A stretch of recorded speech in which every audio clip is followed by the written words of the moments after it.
Welcome to Teaching Matters One-on-One, a podcast for folks who are passionate about educating diverse youth with compassion, care, and courage. I am your host, Dr. Melanie Desmond Battles, CEO and lifelong learner of Scholars for the Soul and Educational Solutions firm. We are here to talk about all things education, from teacher identity to teaching strategy. We unpack it all and invite you to join us on this journey of discussing teaching matters that impact education and make real teaching matter. Let's start the show. Hello, everybody. Dr. Mel here, excited for another podcast episode. Y'all, I have just been so blessed by the people that those of you who have messaged, emails and Instagram messages telling me how important this podcast has been to you. I even had someone tell me how this podcast helped them to reimagine the way they present development or professional development to their human resources department. So it's great. It's impacting, and we're going to get rolling with that energy and with that momentum. A few church announcements, because I'm a church girl, okay? But a few announcements before we get started is this Saturday, April 1st, 10 a.m. to 11:30 a.m. Central Standard Time.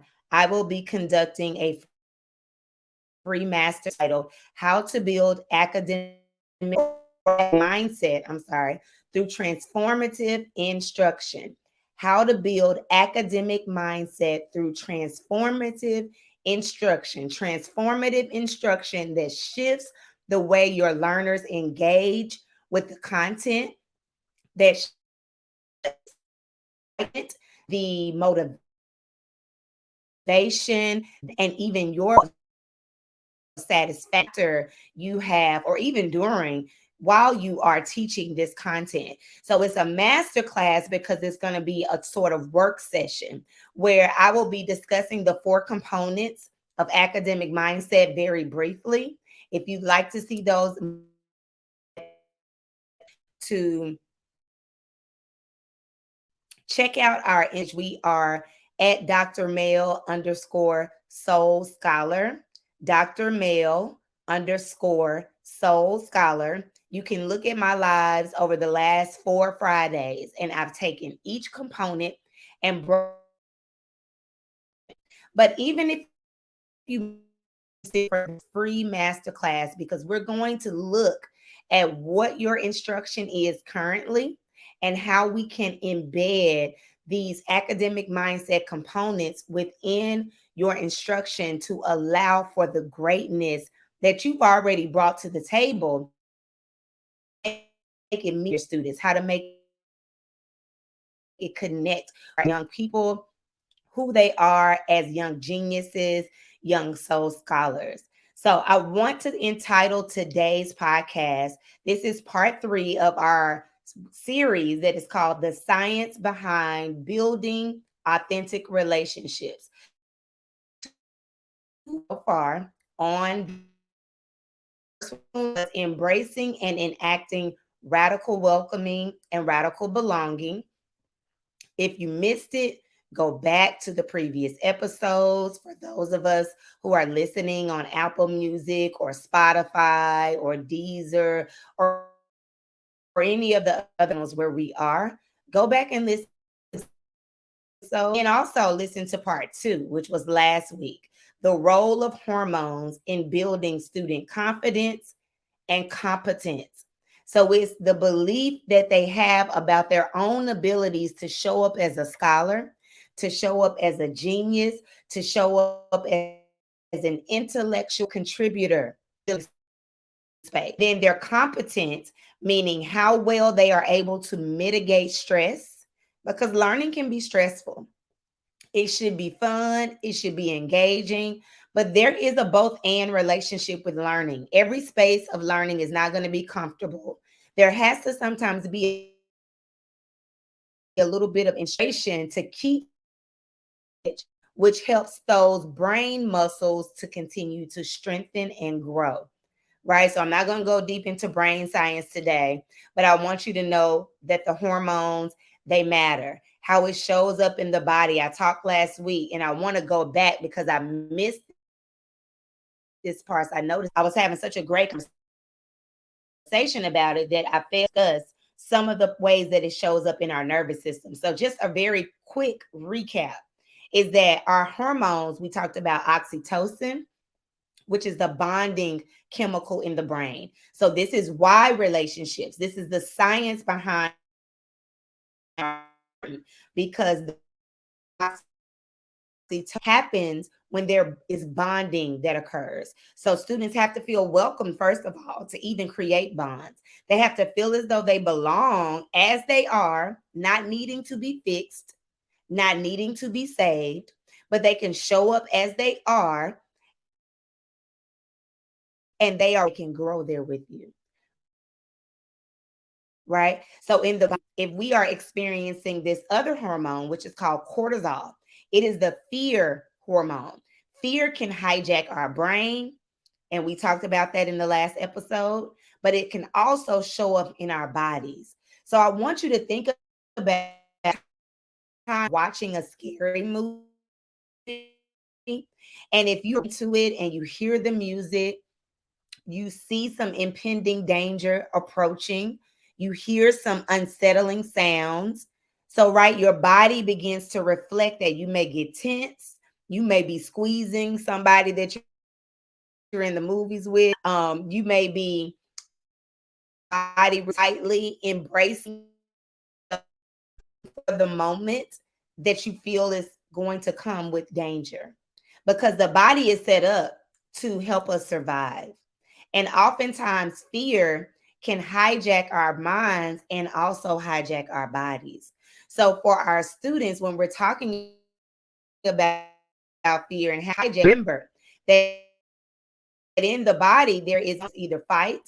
So, your students may be confrontational, they may be defiant, they don't want to follow any instructions, they don't want to do anything you've asked them to do. And you can say it in the sweetest and kindest way, but there's a fear. And here's the thing, the fear can be, she will find out, or he will find out, they will find out, no. Read at a certain level.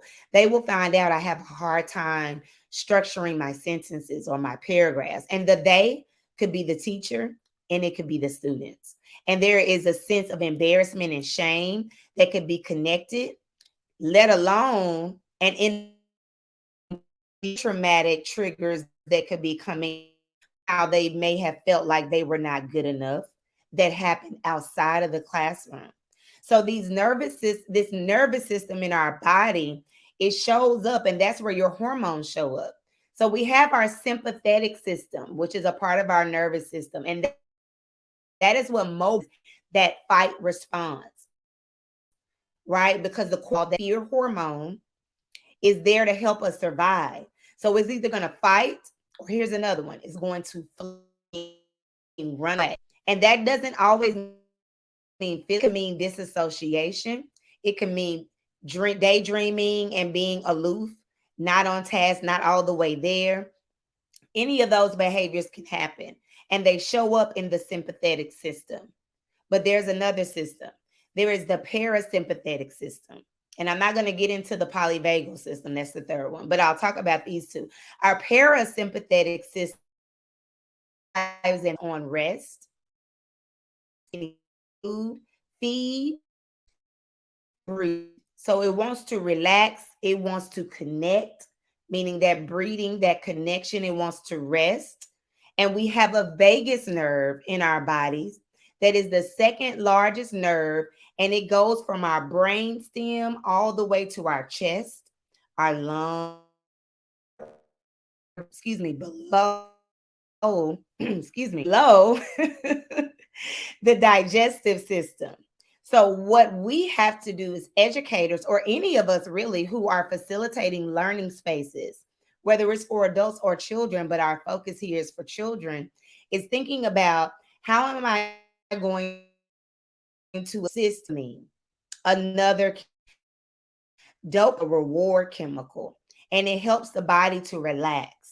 So you see, think about when you may have played that video game, you were trying to get to the next level. And so maybe you got through the first level pretty easily, right? So you were able to get through that level. You got to play this game once a few times, but there was a reward at the end. There was something you were looking forward to at the end that motivated you. So think about that with your learning. What is the motivator for students? What is the thing that's going to keep them coming back to the learning space? And that could be joy, that could be competition, that could be something they're interested in, that could be using pop cultural figures or historical figures that spark interest and engagement. But we've got to think it comes from meeting the need of being rewarded. We all want to be rewarded, whether it's spiritually, we all want. You got to think in your lesson how you're thinking about this science behind building relationships. Sometimes I used to have this experience in my over 10 years of being in the classroom and as an instructional coach, that a lot of times students would do work just because I asked them. They would engage, even if they didn't like, they would try just because of our connection with the relationship. Because the reward was I'm connecting with my teacher in a way that helps me get to know them more. And we're going to talk about that with our trust generators. And it also created more bonding. Oxytocin, getting a reward of my praise and affirmation and showing me how intelligent and genius I am, which is an internal intrinsic reward. And if you got PPIS set up in your classroom or any other kind of reward systems, they may have those rewards. Grades, which is not something conversation, but oftentimes that's still a dopamine release. They like to see that they've gotten good grades, right? So when we think about that and we think about how the hormones play a big role in the way our brain functions and the way our body responds to the learning. Sometimes you could be doing the better educator, professional development facility, whatever your title is. But if the environment around them is a big, huge stressor and they are not well equipped or not strong in the tools that they need to endure with academic perseverance, with mental perseverance, in that fight, that flight, freeze, or appease. So I want us to keep these things heavily in mind as we are thinking about how we are showing up and how we are creating opportunities for our students to really, really engage in content that connects with their souls, with their brains, with their bodies, with their dreams, with their goals, with their communities, with their genius, with their interest, with their curiosities. These things are major connectors, right? So now, episode 3 is all about trust generators that work.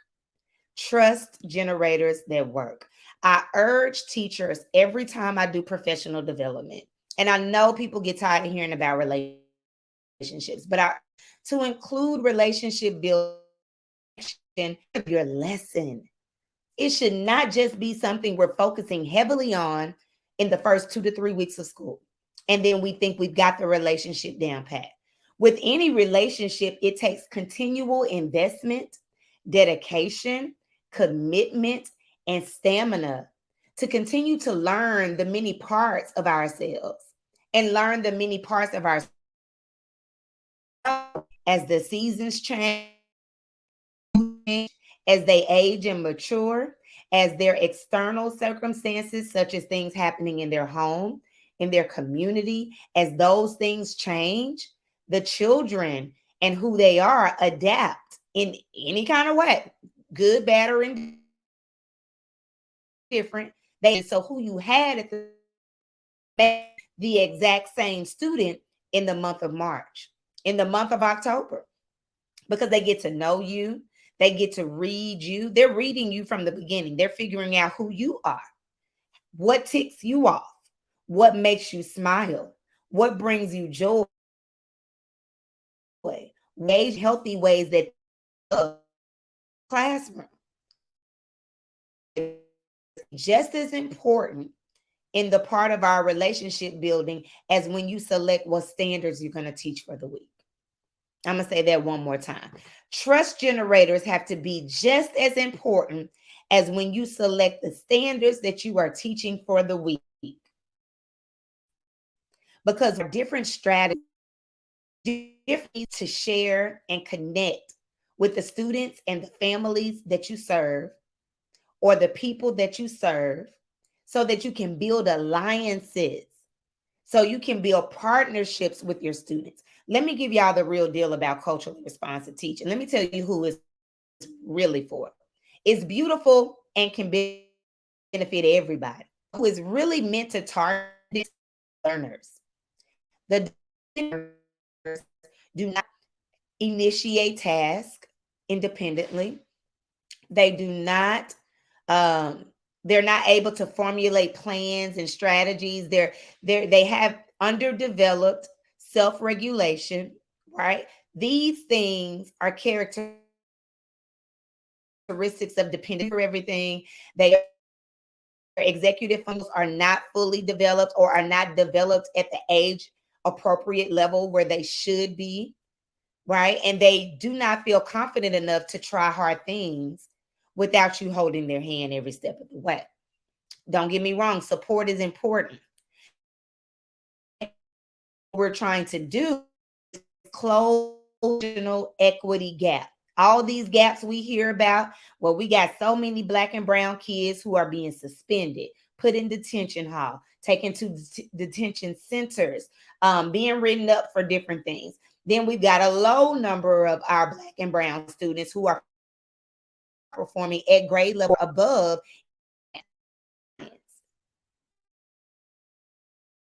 in AP courses. We see all of these disparaging statistics that do not favor the genius of our Black and brown kids and their communities. That's the instructional equity gap. The gap is that the instruction is not meeting the needs of the students. The instruction, if teachers are fully supported in order their competence and their competence as a culturally responsive educator, aka soul scholar, because that's what I call us. If you don't feel strong about your ability to teach any student, I mean, any kid from any background can come in your class, teach that student. If their culture is different and new to you, you got the tools to learn and grow with them, but you can still reach them in time. But you got the juice.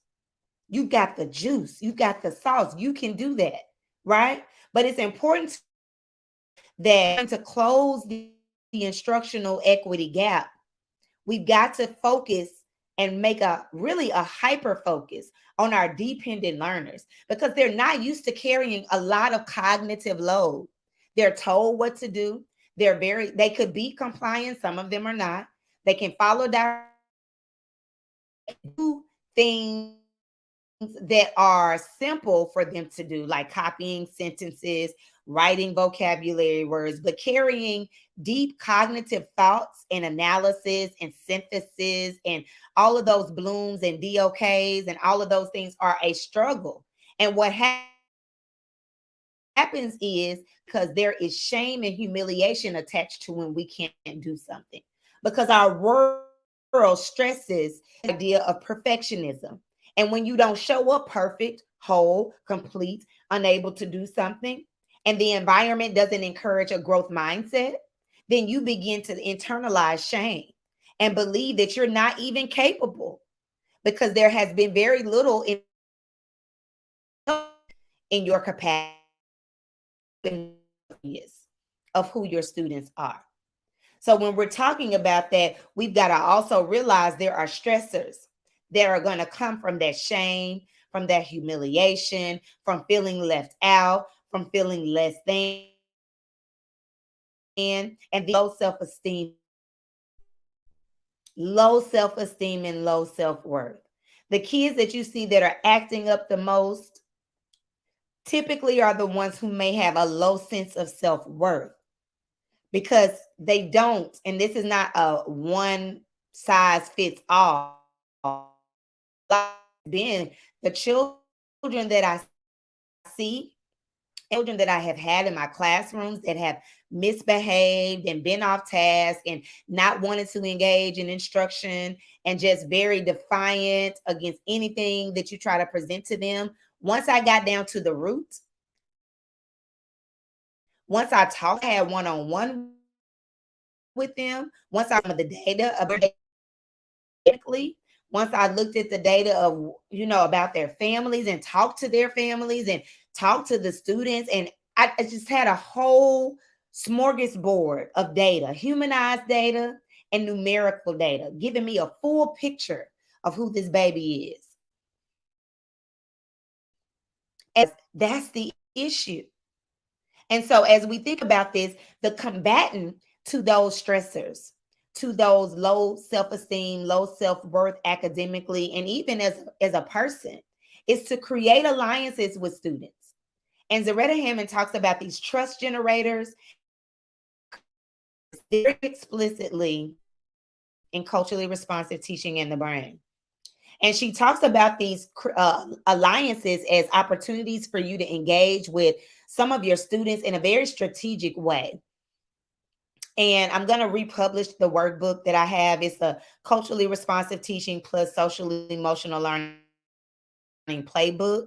And I have a lot of information on what I'm talking about today. I even created a template that combines some of my Soul Scholar teaching from the Soul framework, along with Cultivating Genius by Dr. Goldie Muhammad, Reality Pedagogy by Dr. Chris Emden, and Culturally Responsive Teaching in the Brain by Zaretta Hammond, Dream Keepers, and Billing, all of the works I'm studying over time created this template to help us first deal with ourselves and be on this journey of our own becoming a soul scholar, becoming and being culturally responsive. Because I have to be culturally responsive is not to do strategies. It's to first start with the soul work. And I'll do another episode on like what it takes to really be culturally responsive. But I just wanted to mention that briefly because we think oftentimes, because we've been conditioned to believe that if we can check off things that we've done, that's good enough. And to confront our biases, our attitudes, our assumptions, and our belief systems that inform the way we are you students? Do you do things that are triggering to them in the vein of classroom management? So that doesn't elicit trust. That creates contention in the relationship. And here's the deal. I did a 4-part series on LinkedIn, Facebook, and my YouTube channel, and it's still there if you want to watch it. But I talked about a warm mirror is firm. Sometimes it looks like tough love. And I'm not talking about tough love that is shameful, that is dehumanizing, that is humiliating. That's not tough love. That's just harm. But I'm talking about being firm and engaging in these trust generators that I'm going to talk about so that you can earn the right to demand. We want to demand that right because of paternalism. Paternalism is a trait of white supremacy culture that says because I am older, because I am a man, because I am this, whatever the title is, you must listen and obey me. And it rejects relationship. It rejects the evolution of our beings and how we adapt to different situations. So here are a few trust generators that you can use in your alliances with students. Selective ability. So I am coaching a teacher in Texas, and she just, I think this was today or yesterday, we were talking about her implementing this SEL work at the top of her lesson, and then the culturally responsive techniques throughout the lesson, right? And SEL throughout the lesson. And she talked about with her kids in the beginning, she was vulnerable. She told them, sometimes I'm nervous.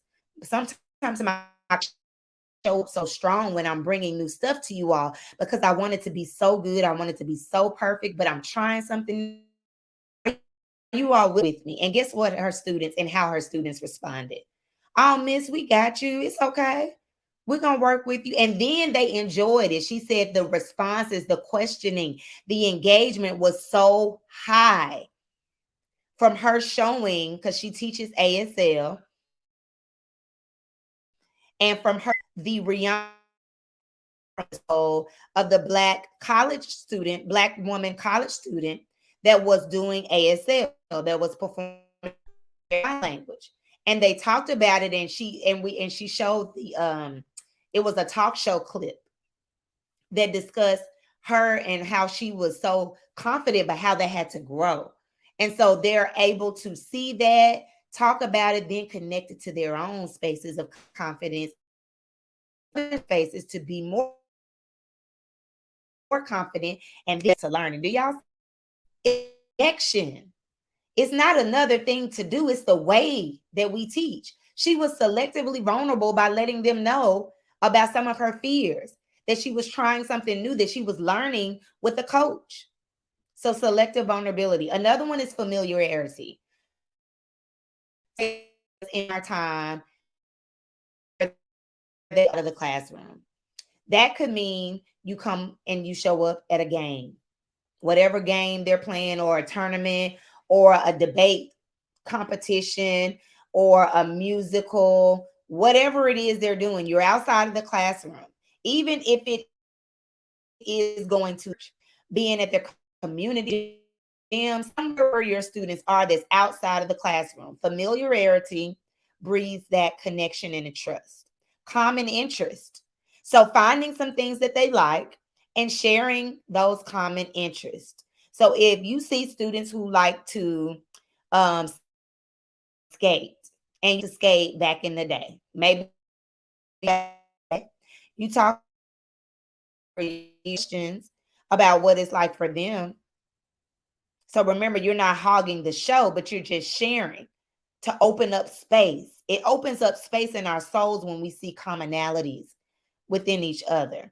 Academic competence is also important. So that means people who are in front of your stuff. You've got to know your content. That means sometimes you may have to do a little bit of research. Even if you've been teaching for 15 to 20 years, things are changing. You need refreshers. You need to go back and find some new innovative ways to present lesson plans from 5 to 10 years. First of all, in this day and age, the COVID pandemic has created a whole shift in the way students are. So there's a lot of things that have to shift and change in your instruction. The way you show up in front of kids, your attention to mental health and social emotional learning, it's like a must. And for those thinking that it's another thing, to blame, because oftentimes they're not supported. They're asked to do this SEL, but then nothing else is taken off their plate. So teachers, I feel you. I don't put this all on you. But I dare some of you to say, I know this is what's going to help my kids. I dare you to say, you know what, we're going to have community meetings, even if it's for 5 to 7 out in the circle. Their soul, because our kids need these conversations. They need these spaces. So you got to know your stuff. And the next one, similarity of interest, which is similar to common interest. So we'll let that go. Concern, though, building rapport, that inquiring, like, are you like, what is your family? They have a different family structure. Just talking to them about it, seeming to really care, listening with grace, listening with your soul, actually asking about their family members. If you've got a student and their family, there's a new baby coming, ask about that. And you know about it, they shared it with you, follow up. And if your memory is not the best, write a note to yourself on your to-do list. Follow up with Malik about his mom's surgery. That shows you care. That shows that you're connected. So here's the applicability of it all. To trust generators. Look at the students that you're having some trouble with, right? Because maybe you've had a natural connection, which oftentimes happens with people that we feel, oh, that child is just like me. You know, they remind me so much of my other child. So sometimes I connect us to people.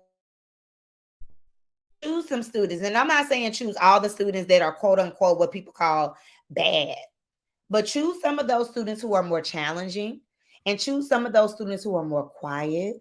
Choose some of those students who are very helpful. Diversify the students that you choose.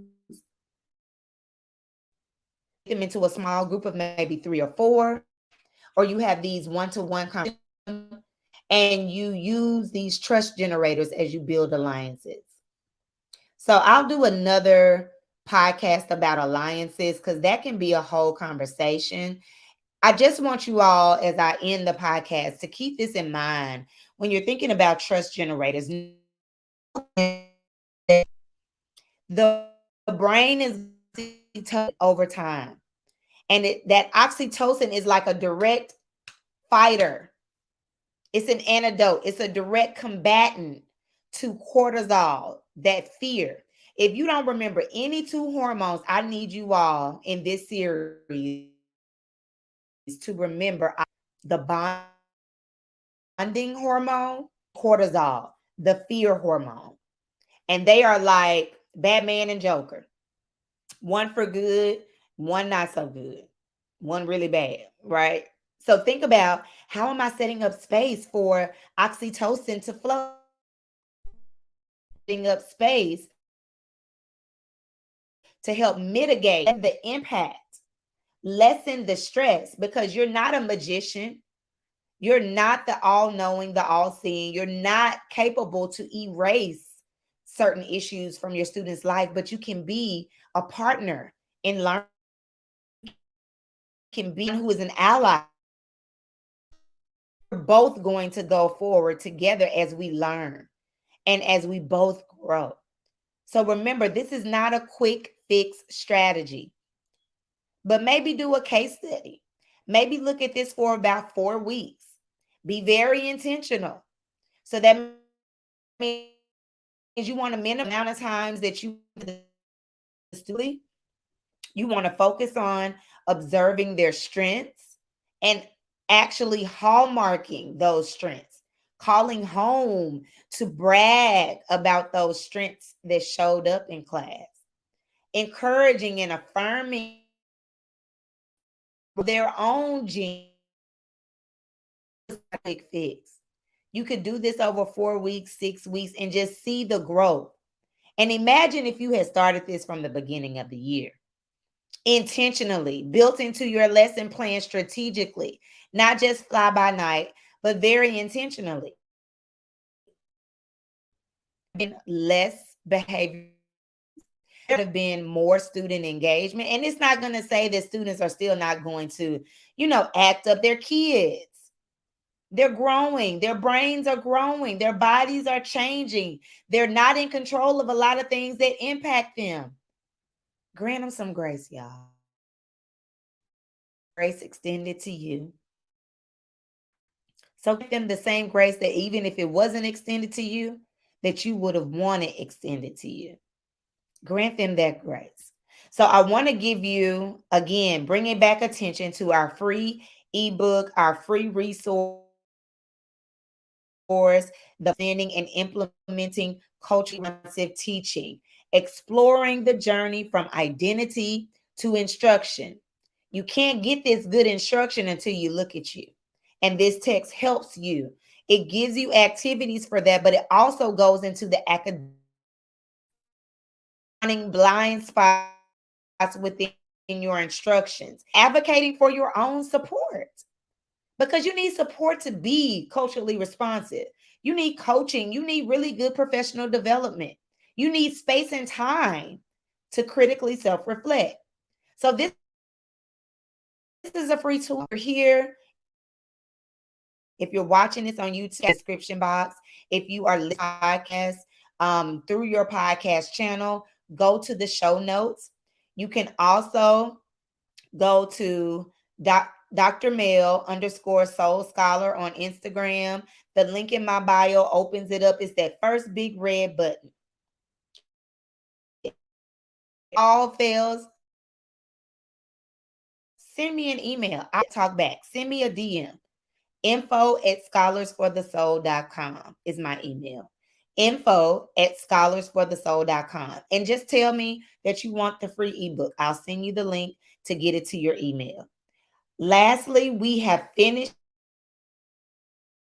out series was the urgency for creating academic mindset, but we're taking that conversation into a workspace this Saturday, April 1st, 10 a.m. to 11:30 a.m. Central Standard Time. Sign up. The link will be down in the description box. It is a class, so your plans, you're going to bring your notebook or your computer or your iPad, wherever you take the notes, so that we can grow. Because talking about it, but I also love seeing on how we can practice and put this into real life. Last announcement, I am getting ready to launch the wait list for our July Teaching from the Soul coaching cohort. It has been an amazing, this will be number 4. I have been educators from California,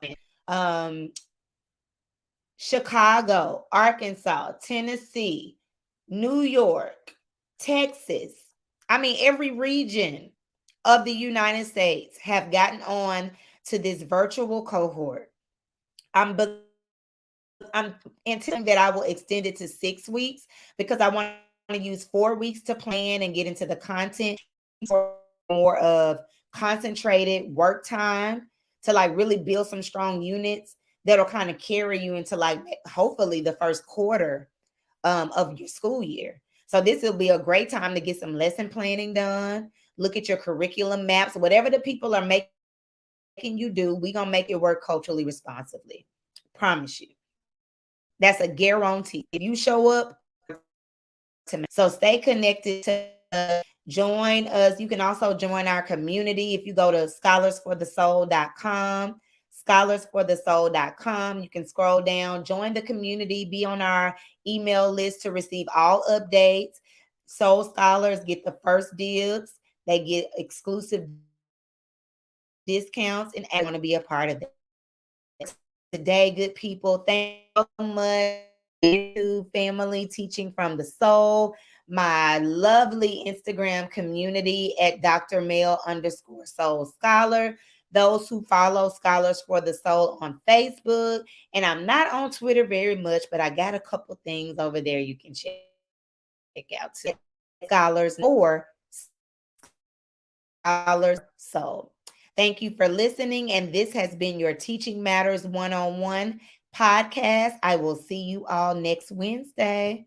Leave a review, subscribe. Talk to y'all later.